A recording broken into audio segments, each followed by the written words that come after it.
Right, so we're at Nash Oak Wild Camping, and we've just pulled up, just paid, and the owner is going to direct us to where we need to go. And I'm already impressed when that's the guide vehicle. So yeah, apparently we've come the easy way and we didn't do the water crossing, but hey ho.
Right, so Nash Oak Wild Camping.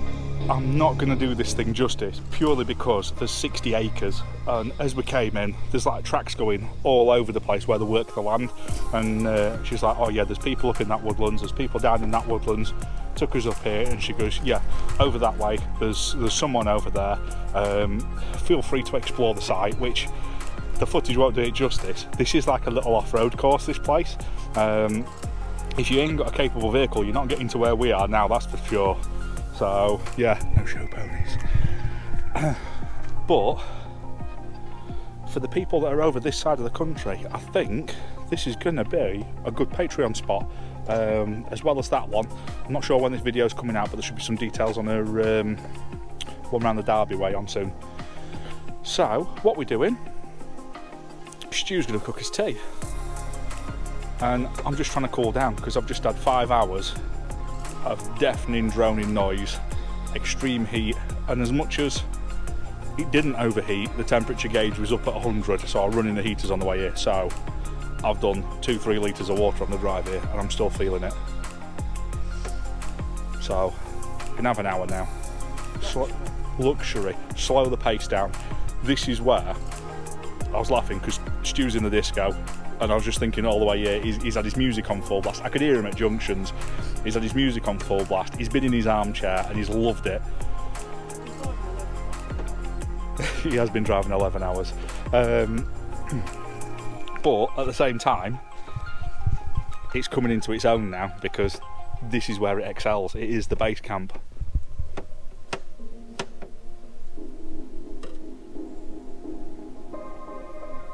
Yeah, a little fake away. So basically, I've been craving KFC burger all week, and I had one midweek, and it were a letdown. The piece of chicken in it were minute, so Stu's done us a nice big one. So we're gonna have this, have a couple of beers, then set camp up. Film the boot neck once he struggles to figure this out. Mike Fitzgibbon's son. And you can't sell the swag.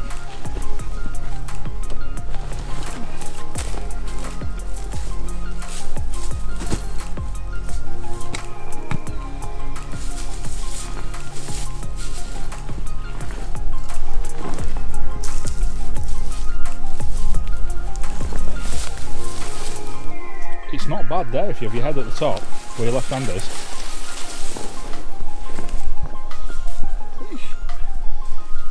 Got stickers and Spider-Man patterns in there.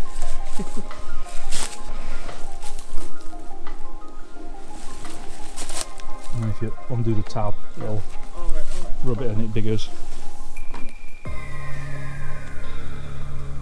You know you said about Spider-Man? Hmm. There's a bit of loop there or something going on. Oh yeah.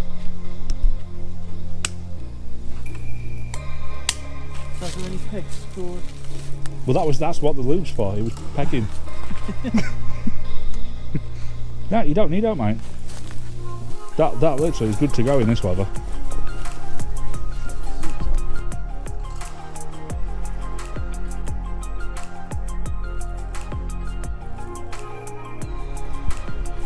Right, so because we're massive children, we've eaten now, so what we're going to do, we're going to go explore. Landowner said take a mooch about in the vehicles, have a look round. There's a bit of off-roading and stuff, so that's what we're going to do.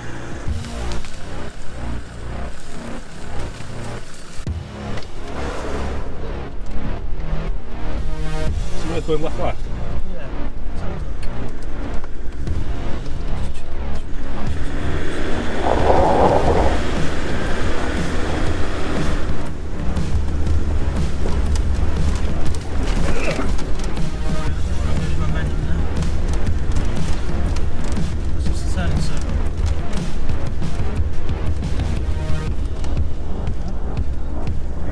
Spot there. It's a lot flatter. It's a lot flatter than ours, yeah? Oh, there's someone.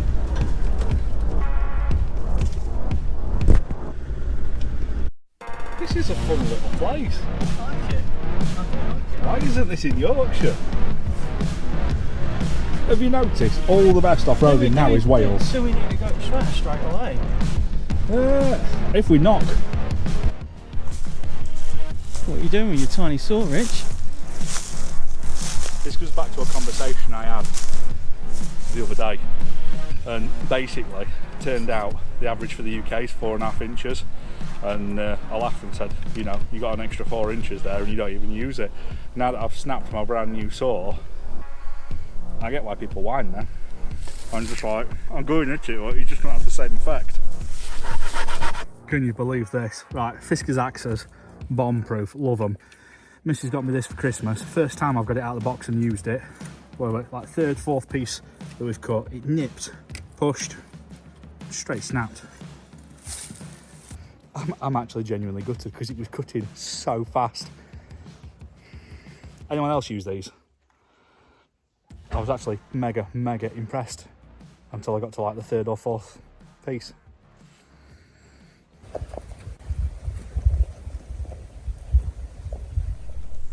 Good morning. What a place to wake up. It's currently the hottest day of the year.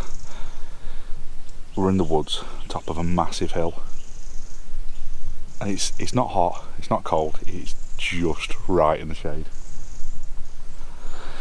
Right. Time to get a brew.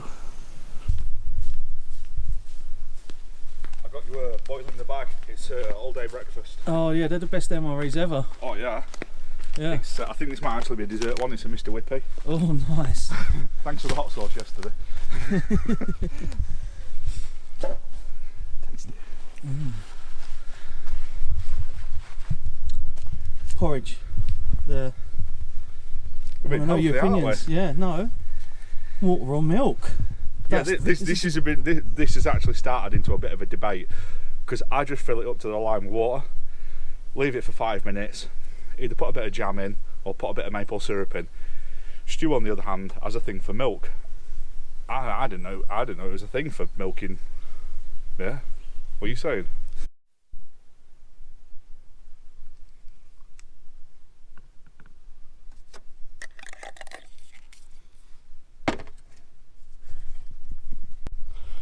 So, if you're wondering, a lot of basic stuff's going to get explained throughout these videos, and what it is, there's a lot of people that either don't go camping, they've never been camping, they've never been laning, so what I'm going to do is explain it in such a way that a novice can pick this up, maybe learn something. So you may be an expert, you may have your own better way of doing stuff, but this is just to put it out there because we've all learned something off of YouTube and it comes in handy, doesn't it? So you're being a good boy, Rich? Ooh. Yeah, just a bit of admin, just get everything scraped in, douse it with water, cover it over with some surrounding dirt and stuff, leave as little trace as possible. Realistically, we're not going to leave no trace because there was a fire pit when we got here. It's a done thing. So we've got plenty of firewood for the next person, so they can just plot up and they've got everything that they need. Happy days for them. We didn't do too badly because there was stuff milling about all over the place, so yeah. The circle of life.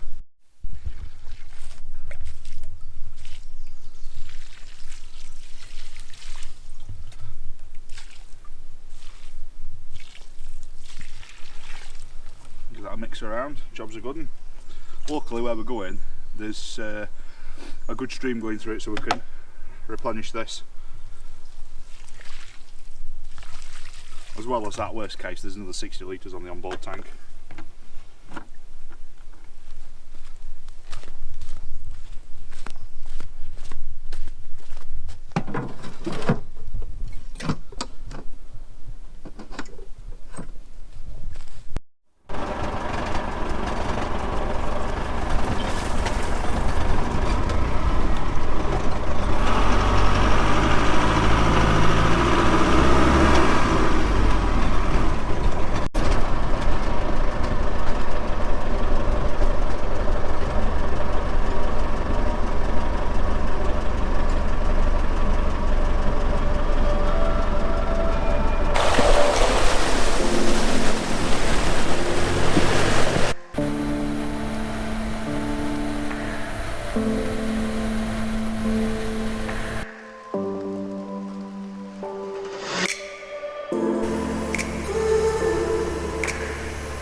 Right, so this is the start of the lane. Bit unusual this time because we normally start from the Strata Florida Abbey end. It's just always been the way that we do it. Makes no difference because we do the track both ways, and I highly recommend that you do it both ways if you get the opportunity, because the obstacles are different both ways. This is where you're at when you come onto it. Stu's arguing with a sheep. But yeah, as you can see, absolutely beautiful scenery on the way in. The first hour of it, you smash down decent speed and stuff. The last bit, you're 10 mile an hour crawling, because if something's coming the other way, you're going to hit it.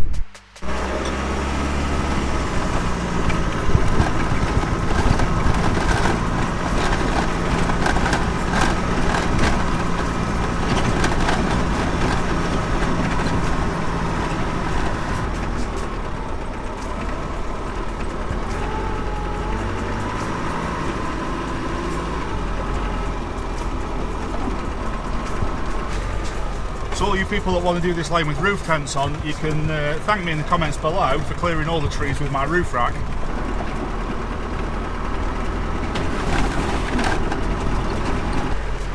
So what a lot of people won't see with this, especially when you come this time of year, which a lot of people do, is the track's really, really dry, it's really dusty.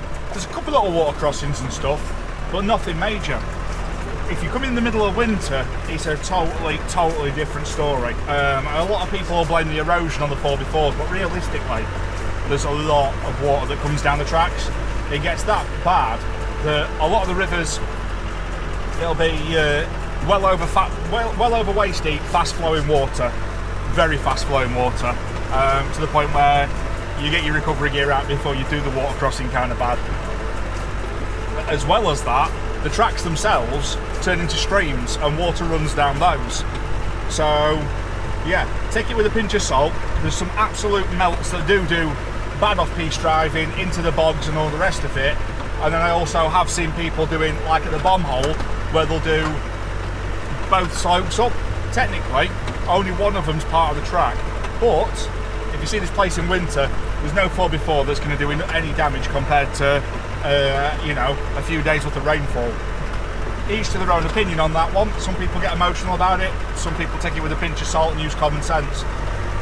Let you make your own mind up on that one. And on the same note, driving the actual route sometimes is damaging, where you can go slightly off the track onto some hard surface and avoid damaging the track. So there's arguments for and against it. The biggest thing is, like I say, use your common sense and respect the lane.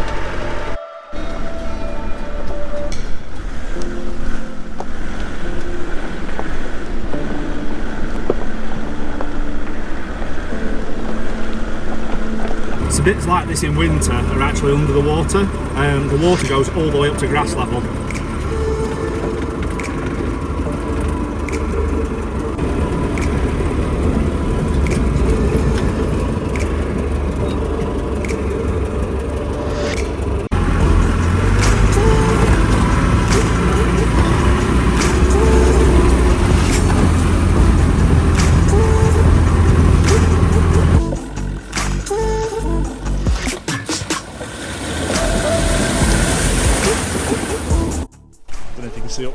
they're logging. It looks drastic, but this is crops at the end of the day. So they'll harvest this section, they'll plant it new, they'll go somewhere else, take another section, and over the years they'll just take areas. There's one bit of it, it's a bit gutting actually. You used to go right through the middle of it. If you go back to my early videos, when the land was bright green, you'll dragonfly just bit me. Bastard! You see the size of it? It's like a frigging Chinook, that.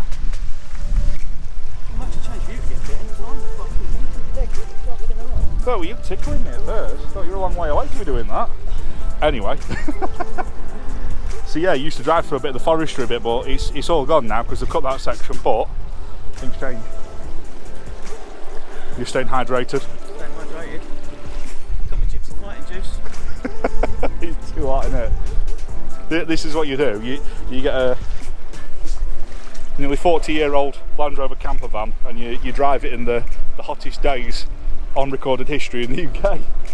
But if it does this, it'll do Morocco again. A lot of people don't know this land is actually driven around Europe, around Africa, around Asia, shipped to Australia, around Australia, and then shipped back. So it's a proven machine.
Right, so we just stopped for a bit of dinner and can't think of a better spot. Got all the shade of the woodland and that. We're going to take a bit of a dip in that dirty little water pool over there. We've got the bomb hole behind us. Shall we do it?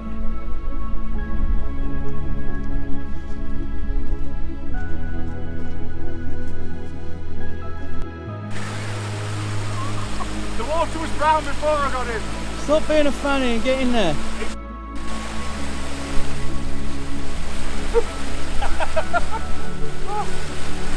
Phil, I'm loving all the mouses.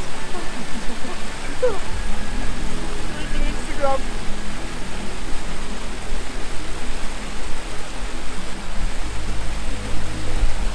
Dinner done. Had a little swim. Got cleaned off because it's just hot in the land here, innit? So we're going to pack the oiling up. We're going to carry on a little bit further down. But yeah, this is the bomb hole. I've done this in a few different 110s, Discoveries, 90. That originally was grass, but in winter the water flows down all this. It's a little waterfall, then it all goes down and into the river that way. So as much as there's been a bit of erosion from the 4x4s, I think way more erosion from hot water. So yeah, as you can see, it's I'm 6'3" and it's taller than me at peak. So you've got about an 8 foot climb. It's not vertical. It is quite steep in places. It's the arse end that grabs. It's your tow bars and cross members. Pickups and stuff seem to have the biggest overhang. They catch a lot. Obviously, campervan. I've never seen anyone do a campervan in it. Biggest, longest thing I've seen is probably an L200.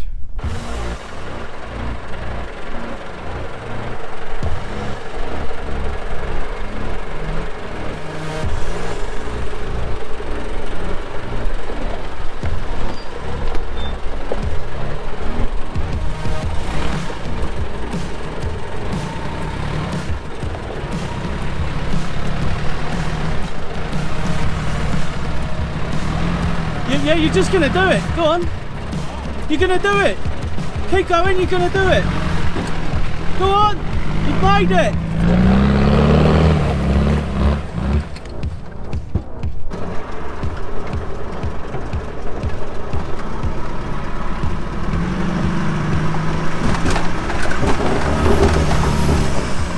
Said that I couldn't get up there. I just walked it. It wasn't even hard. That bottom left hand corner, literally scraped by a gnat's cock. Oh yeah, it's just got a bit of trim, that is.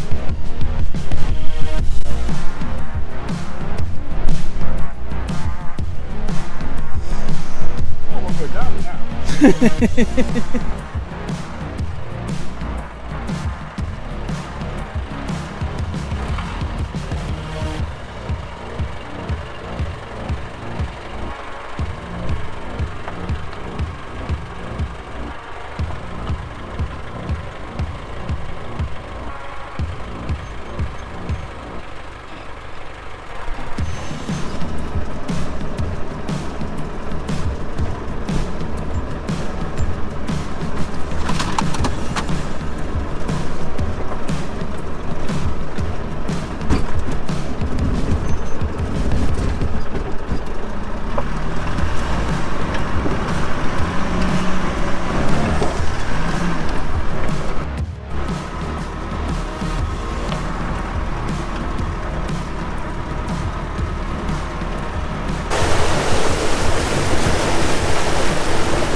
Anyway, I think that's a distinct thing, that your dad is actually going to see the damage that you've done. It was essential damage. To be fair, I didn't know what was going on at first. Right, for the camera, I got my axle stuck on a piece of rock, somewhat stuck on a piece of rock, and I could see my wheel spinning. It was your diff was my stuck. diff was stuck. I was like, oh, I'm stuck. I'll reverse. Couldn't reverse. Thought, no dramas. I'll jump out. Stu can just give me a pull backwards. Now, next thing, boom. Not hard, but he just butted up to it and shoved me off the rock, which was amazing. Unfortunately, he's bent his bumper on his frigging thing. So now we're going to get enough pressure on here so it whips off and takes me nuts. Yeah, I'm going to stand back. So, let's escalate the danger.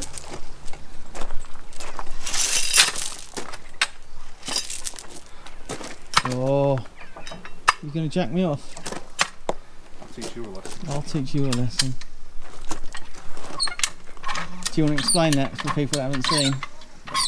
Don't try this at home. I'm not even explaining it because there'll be 17 people going, oh, well, that's the most dangerous thing you can do. I meant the meme with I'll teach you a lesson. Oh, yeah.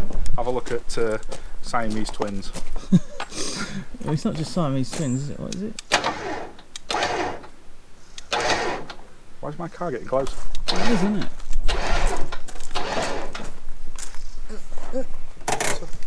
That doesn't do anything. Oh, I made a token effort. There we go. About there? Yeah, about there. What do you reckon? It's still low. Oh, it's going to be low, but if we can get it out, then it might get it back up. It's definitely bending it where it needs to go. You just got to hyperextend it, unfortunately. Yeah. Oh. Because what we're doing is we kept going up, but we can't go high enough up that it bends it back past to come back down.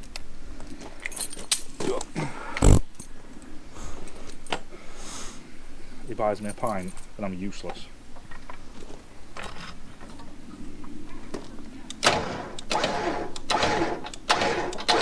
If you've not seen this before, it's the same as when you're pulling a tree stump out by putting it over a wheel. It puts the pressure up rather than straight back. Don't do it, because I'll get blamed for something.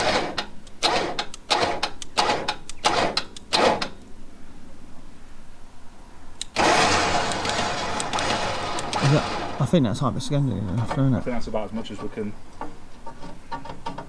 Unfortunately, that bumper has had its better days, hasn't it? Yeah, it has, isn't it? It's a bit fucking wank.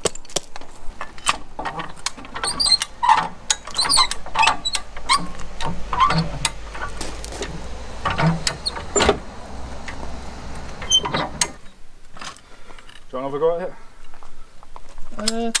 That's got enough. That has got enough in it now that it's not going to catch. What it needs a bit of heat on this, Yeah. with a bit of pressure at the same time, or taking off and hyperextending, or just a nice bumper. Yeah. I think you're at about the time where it needs another round of mods, and I'm thinking, watching this. You want a D2? Is there I want a anybody? D2. Does anybody fancy a Range Rover Classic? Yeah, I need to get rid of that Ranger Classic and get a D2. We can get all matching parts. Who fancies a Range Rover Classic? So there we go. Got to the end of the lane, had a pint. Back on the lane again now. We're just heading in the east direction from the Abbey. Gonna look for a little park up. Ideally, probably by the bomb hole again, because there's some nice trees there that we can get in.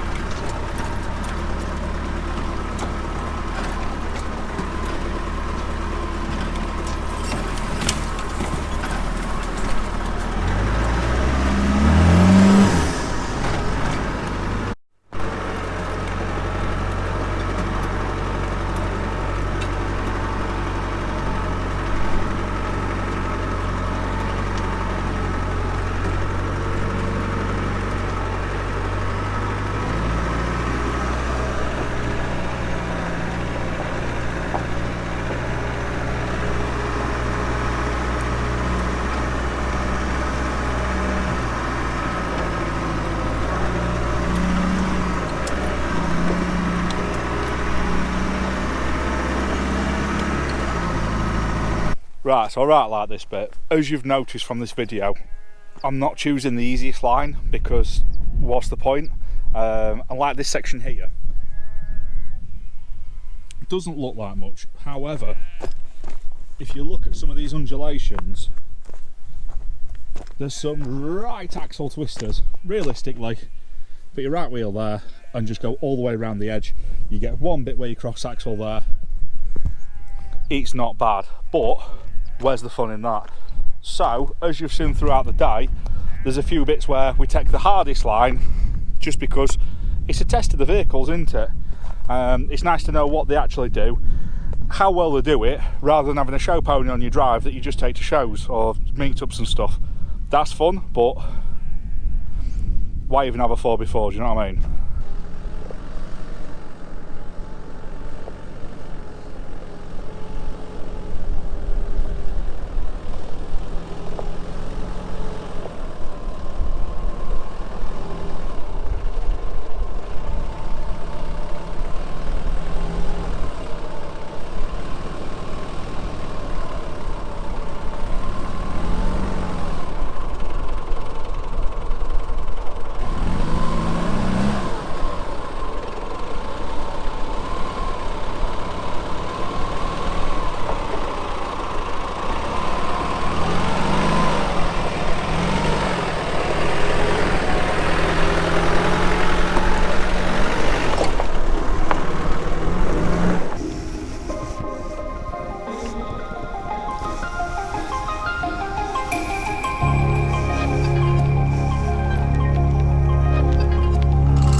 saying? I just was going to get out here, see whether it's mozzies or not, because we could stay in.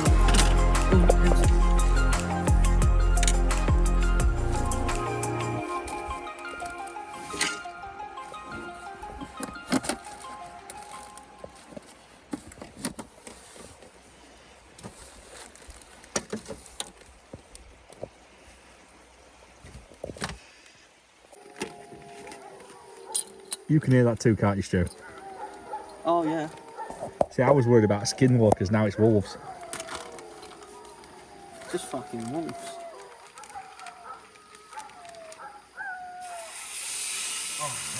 That is wolves. Can I have a 3-minute timer, please?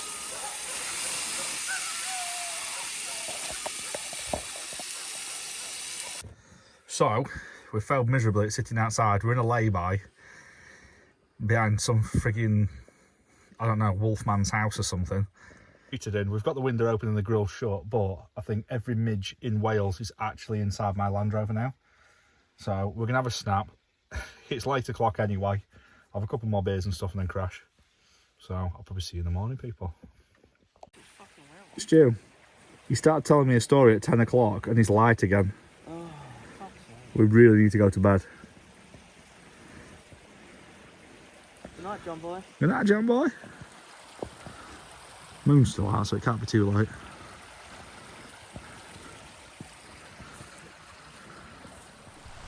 So good morning.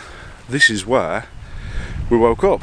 So basically, we got back to the spot that we picked out during the day, and I suppose 3/4 of the year it would have been bang on, but it was just midge, mozzie, moth central, and we're just getting, you know, it's just in your face all the time. So made a decision, find a better spot, but then, as per always, you roll up on another spot, another spot, another spot, another spot, until eventually we ended up here. It wasn't as bad, but we couldn't really use any lights, and because we're in a lay-by, we couldn't really have a fire. So jumped in the back of the motor, stayed up till silly o'clock chatting absolute crap, and got us heads down for a few hours. So not sure what the plan is today, because it's supposed to be, I think it's 41 degrees where between here and home. So I don't know whether we're going to go get some drone shots back over on the lane, or if we're going to head back but take it in stages, you know, like an hour, half hour off, an hour, half hour off, just to cool down. Because as you can imagine, 35-year-old Land Rover, it's not the coolest place to be. It's pretty warm. Right, so when you're setting off on the lanes, little beginner's tip. Your car is going to go on every angle and do it quite sharply. So if something's going to fall over or find a groove, it will. So put it on the floor, stow it low, or tie it down. That includes stuff in the front as well, because everything eventually will end up in the footwells. Then what happens is you jump out to do stuff, the stuff that's in your footwell or jammed down the side of your seat ends up falling on the floor. You do whatever you've got to do, you jump back in, and you end up leaving stuff. I've lost a wallet before now. You know what old Land Rover seats are like. Wallets come out down the side of the seat, open the door, gone.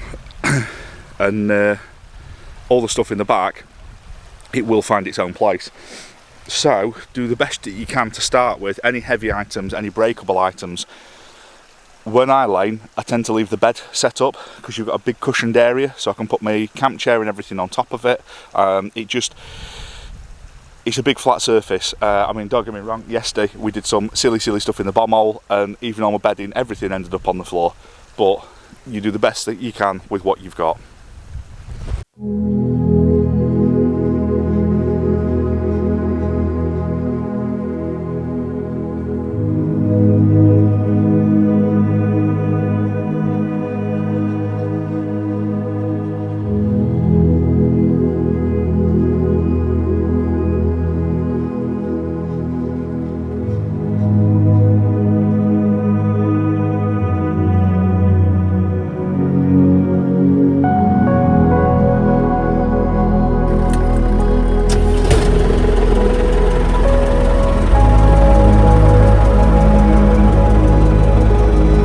So instead of just jumping on the lane at the beginning where you've already seen, we've decided to go round on the roads, grab a cold drink and everything, and then jump back on the west side.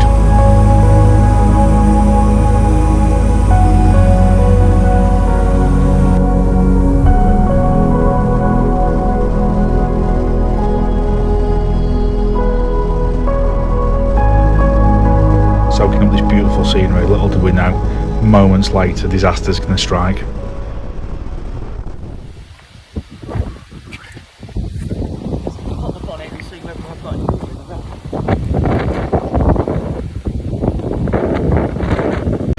Right, so we're only about a mile away from the village that we're heading to anyway. That's not ideal, but it's one of them things. His brakes are faded, he's wiped the back of the vehicle off.